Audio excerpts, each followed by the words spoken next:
Okay, so I've made up some avocado green here, and I've got some of it in a bag with a leaf tip, a 366, which is a big leaf tip. And then I've got a 233 tip on this bag, and I want to show you the color before I put it in here. This was my white buttercream. I then made it, I put a little bit of yellow food color, didn't mix it in all the way. Then I took a little bit of the color that I used for the basket and mixed that in, but not all the way also. Because what are the things that you find in a fruit basket? There may be some leaves, but underneath there's usually that excelsior, that straw.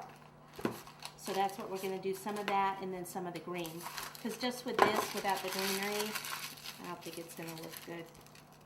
But with the combination, it'll look fabulous. So now we need to take some of this cake, cut it in half because it doesn't need to be that tall. We just need to build up a few areas. Like I said, you could use cupcakes too instead. We'll just take a thin coat of this and kind of pop it here just so that this will stick.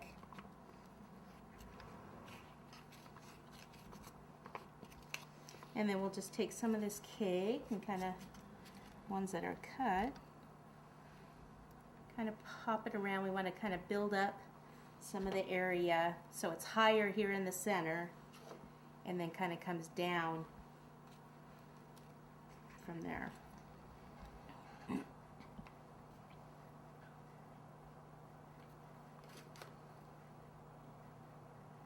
little bit more buttercream in there. Okay, so when you don't have to worry about, this cake doesn't look good in serving it because that cake board will come off and then you'll have your cake and stuff, your fruit, because you're not going to really eat this fruit either. Or maybe some people will. I guess kids would want to. Rice Krispie treats.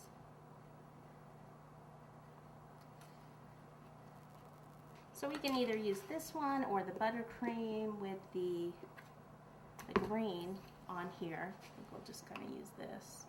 We can even use it different places, like some straw in some places, the green in other places.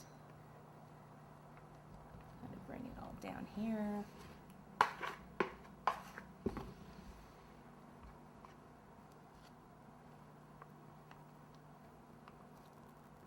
Okay, so then we can take this bag and we can do a little bit of straw. Kind of here and there around the edge, because right down here you're probably not going to have any fruit because there's no support of that weight there. So mainly around the edges, you can leave some spaces. We'll do some of the leaves there.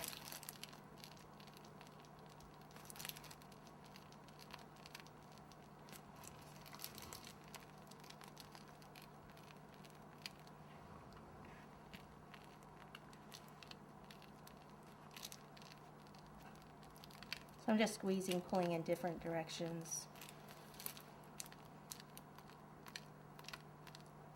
So I'm pulling it like a little longer than I would for grass. Okay, and we'll just worry about that right now. You could take a few little leaves if you want and just kind of go squeeze and pull them down.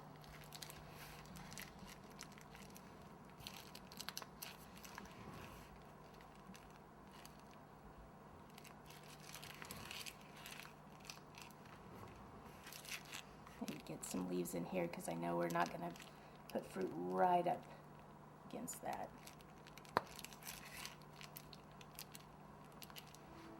Okay. So we'll start with that. So let me clean this up and then we'll get more fondant out and make some more fruit.